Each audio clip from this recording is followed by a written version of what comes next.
Hello there guys, welcome to a quick video from Mat Movement side. We just want to help you guys with regards to breathing at this time that we are living in. So this video is for our MAP family and the clients who train with us weekly. Guys, you know the breathing very well by now, but I think a reminder is always very good. But this is also for your friends and your family, and for people that are not training with us, either in studio or online during this time. So I just thought to make a quick summary of things that can be valuable for you guys to help keep your breathing going at home and to give your lungs a fighting chance and to really maybe even make your lungs fit during this time that you are indeed healthy and that you can do these things at home. All right, guys, so the most important, first and foremost, point that I want to make is the fact that we need to breathe diaphragmatically. So I want you to do this with me. You can lie down on your back, and I want you to place your one hand on your belly and your other hand on your chest. Now, when we are at rest, there is no reason for us to breathe in our chest and to take our shoulders up to our ears. This is also a stress pattern which we want to very much avoid. So you want to move your bottom hand with breath more than your top hand. So just plainly to do a bit of relaxation every single day and to bring your heart rate down and to bring the stress levels down, it's very good to just rest your hand on your belly, other hand on your chest, and when you breathe, let the bottom hand move more than the top one.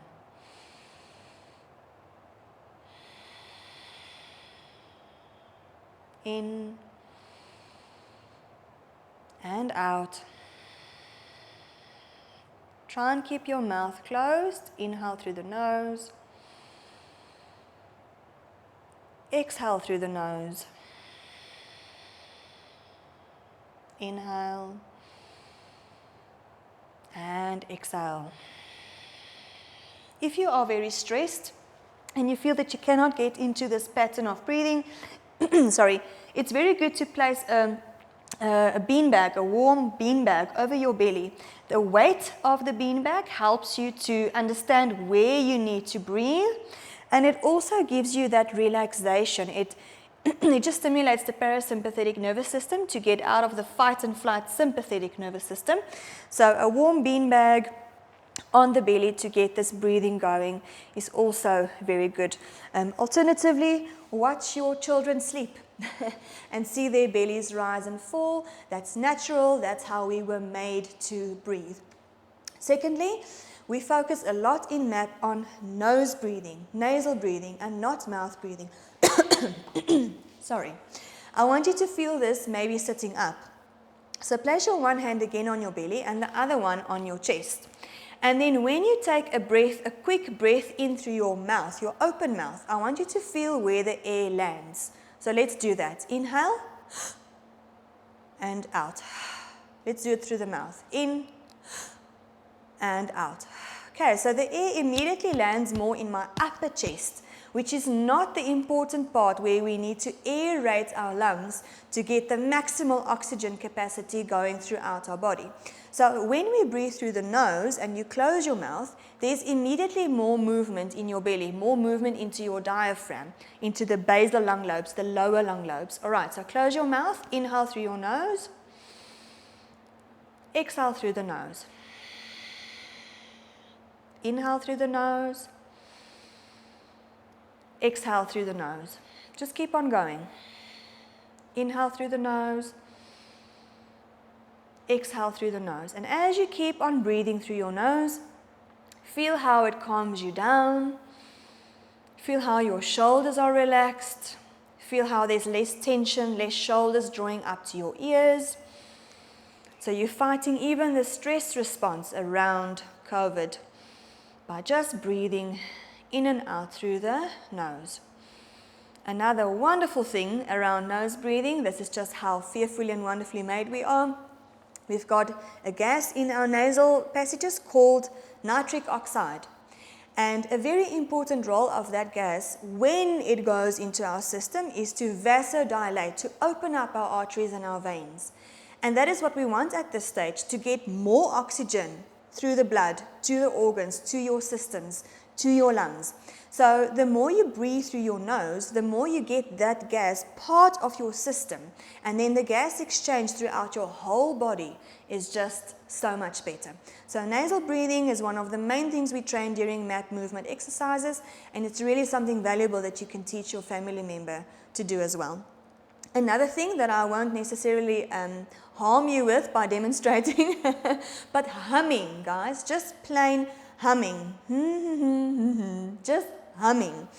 Activates your diaphragm, it closes your mouth, and it enhances nose breathing. It actually also, the vibration of humming stimulates the hair follicles to produce more nitric oxide in your nasal passages. So it is a wonderful tool at home to literally just walk through your house and hum. So that is point number 3. All right, when we get to point number 4, I want to emphasize how important it is to make your exhale with your breathing exercises longer than your inhale. So let's think about this. When we are stressed or when we are distressed and we cannot get enough air in, this is typically the pattern, right? We go, and you can see my neck breathing. Hey, my neck muscles become my accessory breathing muscles, and we literally try to get more air in by drawing our shoulders up and by tensing our neck, and then you end up with headaches and shoulder aches and neck pain and back pain and everything else. So, if we can get to a point where we can practice that our exhale must be longer than our inhale, then we will actually prevent this hyperventilation state that we so easily go into. So what I'm going to take you through now is just again lying down, and to practice this by inhaling for perhaps 3 seconds, but then exhaling for 4 to 6 seconds. So I know if you're struggling at the moment and you do have COVID and you struggle with your lungs, then this will be difficult. But at least try. At least if you can equal your inspiration and expiration rate, we are winning. If your inspiration is more than your expiration, we will struggle. All right, so let's try this. As you lie down, you can just relax. And then let's take an in-breath through the nose for 1, 2, 3, into the belly, using your diaphragm. Now let's exhale through the nose for, let's just do 4 seconds first. 4, 3, 2, 1. And inhale for 1, 2, 3. Let's exhale for 5, 4, 3, 2, 1. Inhale for 1, 2, 3. Let's exhale for 6, 5, 4, 3, 2, 1. And really get all that old air out. And again, practice this a few times in your own time. So you determine how many seconds longer you can exhale for than what you inhaled. A second longer than inhale is winning. All right, so keep on practicing this, everything through your nose breathing. If you think of this, guys, your in-breath just comes to you. Hey, it's the thing that we receive as a gift, just to inhale. But the thing that we neglect is the exhale. To finish your exhale is what is very important. The in-breath will just come, but the exhale is something that we need to focus on.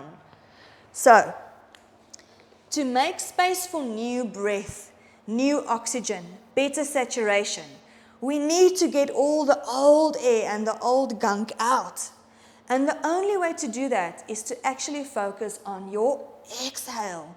It also calms the system down. Again, taking you into parasympathetic state, rest, recovery, instead of this fight and flight sympathetic state that we find ourselves in.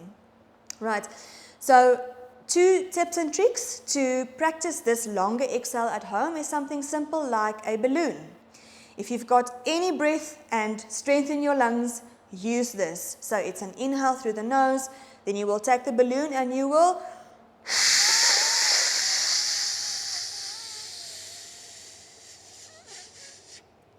exhale for as long as possible, and then inhale through the nose and repeat. So with our MAP training that we do, when we put the breathing into exercises, we always cue the clients to go to a point of not being able to speak. Then I know that you have actually emptied your lungs. You can also use a blow bottle, so just a plain, like a 2-liter Coke bottle, or maybe start with a 1-liter. Make sure it's tightly closed, and then you can make a hole on the side of that bottle, put a straw in, tape the straw closed on the side that the water can't bubble out there, and then with water in the blow bottle, you can use that resistance of the water to also blow into if you don't have a balloon. Otherwise, alternatively, laugh until your tummy aches. So if you take a deep breath in, I'm going to over-exaggerate now, and you go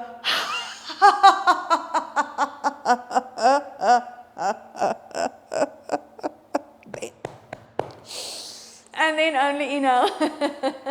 You will definitely empty your lungs and get a bit of an ab workout. All right, so we definitely laugh at ourselves in these classes. We have to. It keeps us healthy. Guys, and then obviously if you take your cough to a very deep huffing, you will also empty your lungs properly to make space for new breath, new air, better saturation.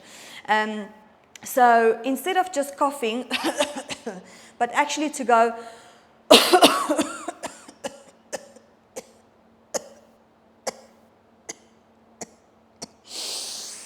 and then only inhaling. You can see my whole posture responding into the full completion of the exhale before there's a new in-breath. All right, so when we take this into movement, we come to topics like proning. I'm sure you've had this, or you've heard this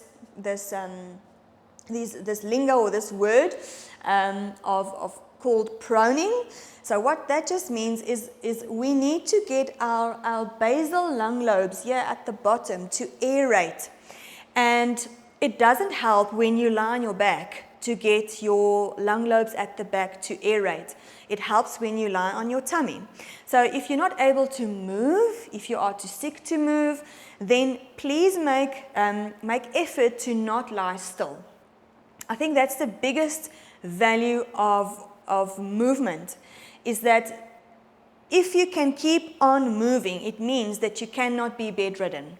So every single time that you feel you cannot get up out of bed, at least stretch and yawn. At least do this in your bed. And move your arms and stretch your jaw and get a big breath into your lungs. The more you sit still, the more you will sit. The more you lie down, the less you will get up. Okay, so our slogan says, move whenever you can, move before you can't. So if you're really bedridden, guys, then make a point of changing position every half an hour. So you can maybe lie with your tummy on a pillow like this for half an hour.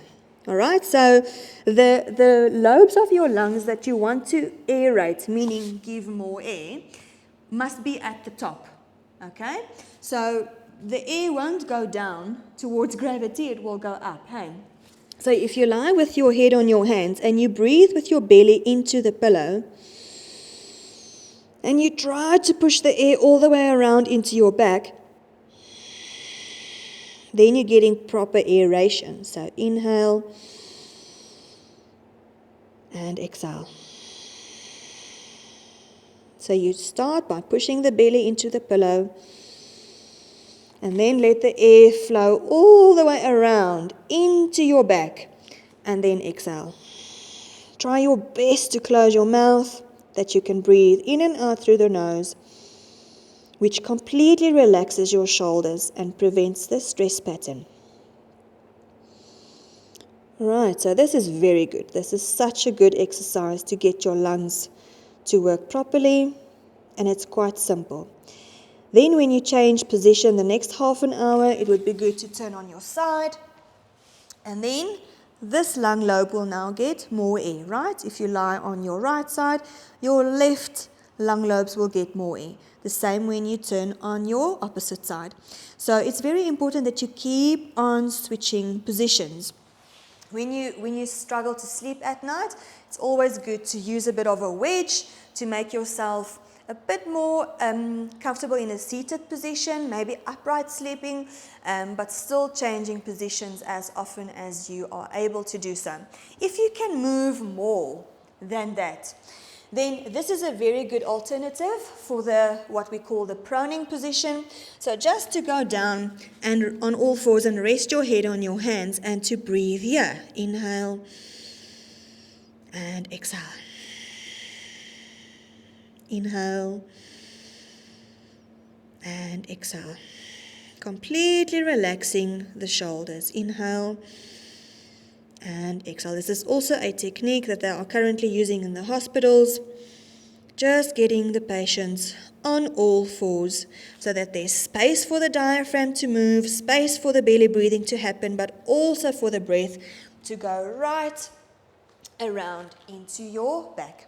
And then finally, guys, if you can move a little bit more, you can even take this into a cat stretch, which just takes your breath even further. So it's still on all fours. My hands are quite close to my knees so that I can really empty my lungs. So I'm going to inhale, arch and look up. And then on exhale, round your back, sit back with your bum a little bit more towards your feet. Make your hands light and now really wait for your next inhale. So really empty the lungs, get all the old air out and then come up for your next breath. Inhale, arch and exhale and tilt. More exhale. Nog, and then inhale and arch and exhale and tilt. Really hang on your exhale. Pause on your exhale. Inhale. Let's do 2 more. And exhale.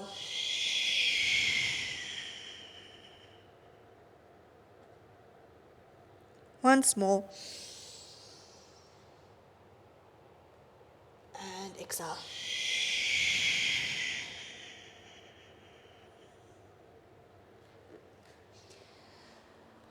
Right. So any movement is better than none.